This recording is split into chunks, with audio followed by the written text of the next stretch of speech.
সম্মানিত বিয়স, আশা করি সবাই ভালো আছেন। আল্লাহ পাক রব্বুল আলামিনের দরবার করতে আমি ভালো আছি। ডিজিটাল ব্রয়লার খামার থেকে আমি শিহাব আবার আপনাদের মাঝে একটা নতুন বিষয় নিয়ে উপস্থিত হলাম। সবাই কোয়েল পাখি পালে, সবাই কোয়েল পাখি পালে, কোয়েল পাখিতে শুধু শুধু ব্যবসা। ডিম পাড়ে না কেন? কোয়েল পাখি শুধু ডিম পাড়ে না কেন? খামারিদেরকে অনেক খামারিরা বলে 50 দিন 40 দিন পরে আপনার এখনও ডিমটা কেন পাড়ে না। আসলে দেখেন, আমার এই যে পাখিগুলা এখন বয়স হচ্ছে আজকে ওদের আপনার 41 দিন, বরাবর 41 দিন। তো এখন ডিম আসা শুরু হয়ে গেছে, মোটামুটি 7-8টায় 10টার মতো ডিম আসা চলে গেছে। তো এই আসলে ডিম পাড়ানোর জন্য এই দেখুন, আমরা এই যে মাত্র আজকে থেকে স্টার্ট করলাম ওষুধগুলা।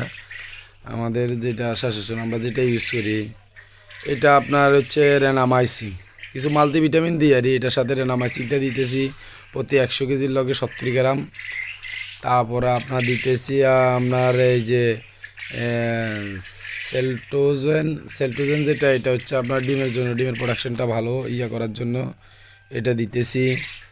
এগুলো আমরা সব মাফি রাখছি আর এই ওষুধগুলো মাফি রাখছি। এই যে এরপরে হচ্ছে আপনার এই এনজাইম দিতেছি, এই যে এনজাইম দিতেছি। তারপরে হচ্ছে আপনার এই আমরা দিতেছি আরও আপনার ওই যে বিটাজিন জেড এম, বিটাজেড এম, এগুলাই মোটামুটি আমরা দিতেছি। আশা করি এখানে আপনার ওষুধ 5টা ইউজ হয়ে যেতেছে, আরও লাগবে ওষুধ, আজকে বিকেলে আরও আসবে। আর হচ্ছে আপনার এই যে রেনাডা কোম্পানি রয়েছে, রেনালে, রেনালে যেটা, এটা হচ্ছে আপনার এই যে প্যাকেটটা, এই যে আমরা ডিব্বাতে ভরে রাখছি, এই যে দেখছেন, এগুলো হচ্ছে আপনার এইটা দিতেছি প্রতি 100 কেজির লগে 120 গ্রাম। শুধু কোয়েল পাখি ডিম পাড়ে না কেন? কোয়েল পাখি ডিম পাড়ে না কেন? এখন কোয়েল পাখি ডিম পাড়তে হলে তো আপনার কিছু বুঝতে হবে, কিছু জানতে হবে, কিছু করতে হবে। তো এই আশা করি আপনারা ভিডিওটা দেখুন, দেখলে আসলে বুঝতে পারবেন। দেখুন আমরা ওষুধগুলো দিতেছি। তো আশা করি সবাই আমাদের পাশে থাকবেন। কোয়েল পাখি শুধু ব্যবসা মানে আপনার ডিম পাড়ে, শুধু 100 ডিম পাড়ে আর 1000 ডিম পাড়ে, সবাই বলতেছে। কিন্তু আসলে ডিমটা যে পাড়াইতে হয় কীভাবে, এই যে দেখুন। রেনামাইসিন কত গ্রাম দিচ্ছেন ভাই? আমার রেনামাইসিন দিতেছি আপনার 70 গ্রাম, 2 বস্তা খাদ্য। হ্যাঁ, 100 কেজি খাদ্যের লগে 70 গ্রাম, জাস্ট 70 গ্রাম দিতেছি। এরপরে হচ্ছে আপনার কোয়েল পাখি ডিম পাড়ে না কেন? শুধু খালি কোয়েল পাখি ডিম পাড়ে না কেন? সেন্ট্রোজেন দিতেছি আপনার 50 গ্রাম। আর আমরা খাদ্যটা ইউজ করতেছি এখনও সোনালি, সোনালি ইউজ করতেছি। সোনালি ইউজ করার পরে দিয়ে এত মাল্টিভিটামিন দিতেছি। দেখে এটা আমাদের পরামর্শ, আমরা তো করতে আছি। আপনার এই যে প্রাণী সম্পদ মন্ত্রণালয় যে আপনার ডাক্তার, উনিও বলছে যে এগুলো দেওয়া লাগবে, দিলে কোয়েলে অনেক পরিমাণ আপনার ক্যালসিয়াম লাগে, পর্যাপ্ত পরিমাণ ক্যালসিয়াম লাগে। এনজাইম দেওয়া লাগে আপনার হচ্ছে, এনজাইমটা হচ্ছে আপনার সবুজ পায়খানাটা যে থাকে, তারপরে হচ্ছে আপনার আর্দ্রতা কম থাকে পায়খানাতে, এগুলোর কারণে দেওয়া লাগে। এই সব মিক্সিত করে আমরা 120 কেজি খাদ্য লাগে, 100 কেজি খাদ্য লাগে আমরা দিতেছি। এগুলোরে মিক্স করে রাখবো, রাখলে 2 বস্তা করে মিক্স করে রাখি আমরা। তারপর আমরা কি করি, ওষুধগুলো দিয়ে দিই। শুধু কোয়েল পাখি ডিম পাড়ে, ছোট্ট ছোট্ট আন্ডা পাইতে হইলে কিছু কাজ করতে হয়, আপনার কিছু জানতে হয়। আর দ্বিতীয় কথা হলো, শুধু কোয়েলের আপনার ওই কিছু কোনো রোগ মানে সমস্যা হয় না। আসলে কোয়েলের রোগ প্রতিরোধ ক্ষমতা বেশি, ঠিক আছে। যে খামারি মার খায় ওই খামারি বলতে পারে যে আসলে কী পর্যাপ্ত পরিমাণে মার খাইলে বুঝা যায়। আমাদের এখন কোয়েল আছে আপনার 6000 আছে, 6000 আছে, ক্যামেরাটা দিল, 6000 আছে আমাদের কোয়েল এখন। আমাদের 6000-এ এখন মোটামুটি ডিম আসা শুরু হয়ে গেছে।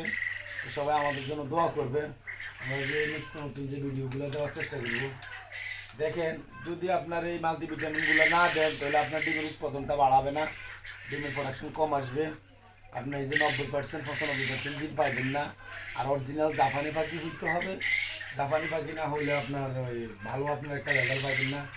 এই যে আমার ধরেন রানিটেড প্লাস রানীক্ষেত প্লাস আপনার হচ্ছে বার্ডফ্লুর যে ভ্যাকসিনটা ওটা করা আছে, তারপর আর 2000 বাকি আছে ওটাও করাবো। তারপরে আমরা রিক্সে থাকি, আপনার খামারিরা রিক্সে থাকে। শুধু কোয়েল পাখি পাইলে কিছুই লাগে না, শুধু ব্যবসা আর ব্যবসা। সবাই বলে বাচ্চা বেঁচে আর বলে ভাই, আর যখন যার কাছে থেকে 1000 বাচ্চা আনবো তখন বুঝা যায় যে বলে বাচ্চাগুলোর কী কন্ডিশন। অ্যান্টিবায়োটিক খাওয়াই আপনার 12টা বাজায় ফেলায়, তখন আর এগুলোর ভালো একটা প্রোডাকশন পাওয়া যায় না, রেজাল্ট পাওয়া যায় না। আমরা এইভাবেই মনে করি এই খাদ্যগুলোরে আস্তে আস্তে মিস করবো। আপনার এটা হচ্ছে সোনালি খাদ্য, এখনও লেয়ার খাদ্যতে আমরা যাইনি। যে খাদ্যটা দেখেন এগুলো কিন্তু সোনালি খাদ্য, এগুলো লেয়ার খাদ্য নয়। যে বস্তাটা দেখাও, এগুলো হচ্ছে সোনালি খাদ্য, সোনালি খাদ্য। অথচ আমরা এখনও লেয়ার খাদ্যতে যাইনি। সোনালি খাদ্যতে আপনার প্রচুর পরিমাণ মাল্টিভিটামিন আছে, কিন্তু প্রথমে তারপরে এটা দেওয়া লাগে, দিলে আপনার ডিমের প্রোডাকশনটা বাড়িয়ে দিব মোটামুটি। আমরা দুপুরে দিতেছি হাইড্রোসোল, হাইড্রোসোলের ওষুধটা দেওয়া চাই। এই যে আমরা দুপুরে দিতেছি হাইড্রোসোলটা, হাইড্রোসোলটা দিতেছি আপনার যেন নির্দিষ্ট পানির শোষণ ক্ষমতাটা এখন ভালো থাকে, ধরে রাখে। হাইড্রোসোলটা দিতেছি দুপুরবেলা, খাবারের সাথে ওষুধগুলো চলতেছে, পানির সাথে কোনো ওষুধ চলতেছে না হাইড্রোসোলটা। আর আমরা কাজের খাদ্য খাওয়াইতেছি, এই যে কাজের যে খাদ্যটা, এই যে দেখুন এই যে সোনালি স্টার্টারটা, এটা ডিম পুরা প্রাপ্ত আপনার অর্ধেক ডিম আসা পর্যন্ত আমরা সোনালি স্টার্টারটা খাওয়াবো, এরপর আর খাওয়াবো না। তা আজকে এই পর্যন্তই। সালামু আলাইকুম, সবাই ভালো থাকবেন, ভিডিওটা সাবস্ক্রাইব করবেন, আমাদের পাশে থাকবেন। আমরা ইউটিউবের না মিথ্যা কথা বলতে পারবো না, সত্য কথা বলতে হচ্ছে। আমরা খামারি, জাস্ট আমরা কোনো কিছু চাপা ফিটি আপনাদের কাছে ওই কোনো লাভ নেই। খামারিরা ক্ষতিগ্রস্ত হওয়ার জন্য ভালো মানের ফাঁকি নিয়ে শুরু করবেন, ভালো মানের রেজাল্ট পাইবেন, ভালোভাবে তথ্য তালাশ করবেন, এটিই ভালো। আসসালামু আলাইকুম রহমতুল্লাহ।